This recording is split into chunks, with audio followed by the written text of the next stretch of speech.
2025 से अमेरिकी नागरिकता पाने का रास्ता बदलने वाला है। United states citizenship and immigration services यानी कि USCIS ने नए सिविक्स टेस्ट का ऐलान किया है और ये बदलाव सीधे हर उस व्यक्ति को प्रभावित करेंगे जो अमेरिका की नागरिकता लेना चाहता है। तो आज की इस खास वीडियो में हम आपको समझाएंगे कि जो नया टेस्ट है नागरिकता के लिए वो कैसा होगा, पासिंग क्राइटेरिया क्या है, किन लोगों के लिए स्पेशल नियम है और नागरिकता का जो प्रोसेस है उसमें कौन कौन से कड़े बदलाव किए गए हैं। तो चलिए बिना टाइम वेस्ट किए आपको सब कुछ बता देते हैं इसी वीडियो में।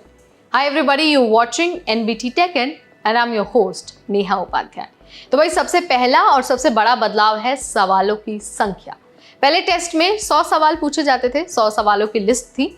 अब यानी कि 2025 से ये बढ़कर 128 सवाल हो जाएंगे। इसके अलावा इंटरव्यू के दौरान ऑफिसर 20 सवाल पूछेंगे। पास होने के लिए कम से कम 12 सही रिस्पॉन्स देना जरूरी है, यानी कि 12 आपके जो जवाब है वो सही होने चाहिए। लेकिन ध्यान रहे, अगर आप 12 सही आंसर्स जल्दी दे देते हैं तो टेस्ट वहीं पर खत्म हो जाएगा। लेकिन अगर 9 सवाल आपके गलत हो गए तो आप सीधा फेल हो जाएंगे। यानी कि स्ट्रक्चर अब पहले से ज्यादा सख्त हो गया है।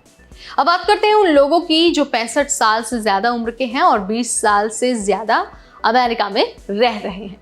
तो देखिए, उनके लिए सवालों की पूरी लिस्ट नहीं होगी, सिर्फ 20 चुने हुए सवालों में से 10 सवाल पूछे जाएंगे। पास होने के लिए 6 सही जो आंसर्स है वो देने होंगे और ये हिस्सा वो अपनी पसंद की भाषा में दे सकते हैं।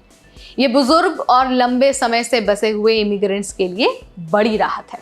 USCIS ने सिर्फ टेस्ट ही नहीं बदला, बल्कि जो पूरा नागरिकता का प्रोसेस है उसको ही बदल दिया है और उसे और ज्यादा कड़ा कर दिया है। डिसेबिलिटी छूट को अब ज्यादा स्ट्रिक्ट तरीके से जांचा जाएगा। गुड मोरल कैरेक्टर यानी कि अच्छे चरित्र की परिभाषा भी अब सख्त हो गई है। अब सिर्फ गलत काम ना करना काफी नहीं है, बल्कि समाज में पॉजिटिव योगदान दिखाना भी उतना ही जरूरी है। USCIS ऑफिसर अब फिर से नेबरहुड इन्वेस्टिगेशन करेंगे, यानी कि आपके इलाके में जाकर आपके बारे में पूछताछ की जा सकती है। साफ है कि अमेरिकी नागरिकता को अब और ज्यादा एक्सक्लूसिव बनाने पर जोर दिया जा रहा है। लेकिन अगर इन सारी चीज़ों को हम अलग रखें, परे रखें, और आप सोच रहे हैं कि भाई मुझे तो नागरिकता के लिए अप्लाई करना है लेकिन मुझे डर लग रहा है, तो देखिए घबराने की ज़रूरत नहीं है। USCIS की जो सिटीजनशिप रिसोर्स सेंटर है उस वेबसाइट पर स्टडी गाइड और प्रैक्टिस क्वेश्चंस फ्री में उपलब्ध है। आप जाकर वहाँ से प्रैक्टिस कर सकते हैं। लिंक को ना मैंने डिस्क्रिप्शन बॉक्स में लगा दिया, आप वहाँ पर जाके क्लिक कर सकते हैं और अपनी तैयारी को दुरुस्त कर सकते हैं। तो भाई यही थे 2025 से शुरू होने वाले नए US सिटीजनशिप टेस्ट और प्रोसेस के सारे बड़े बदलाव। ये साफ है कि आने वाले टाइम में US की नागरिकता लेना आसान नहीं रहेगा। लेकिन अगर आपकी तैयारी सही रहती है, आप ईमानदार रहते हैं, आप सारे जो नियम हैं उनका पालन करते हैं, आपको सारे क्वेश्चंस का आंसर अगर पता है, तो आपको नागरिकता मिलने में कोई समस्या नहीं होने वाली, कोई प्रॉब्लम नहीं होने वाली है।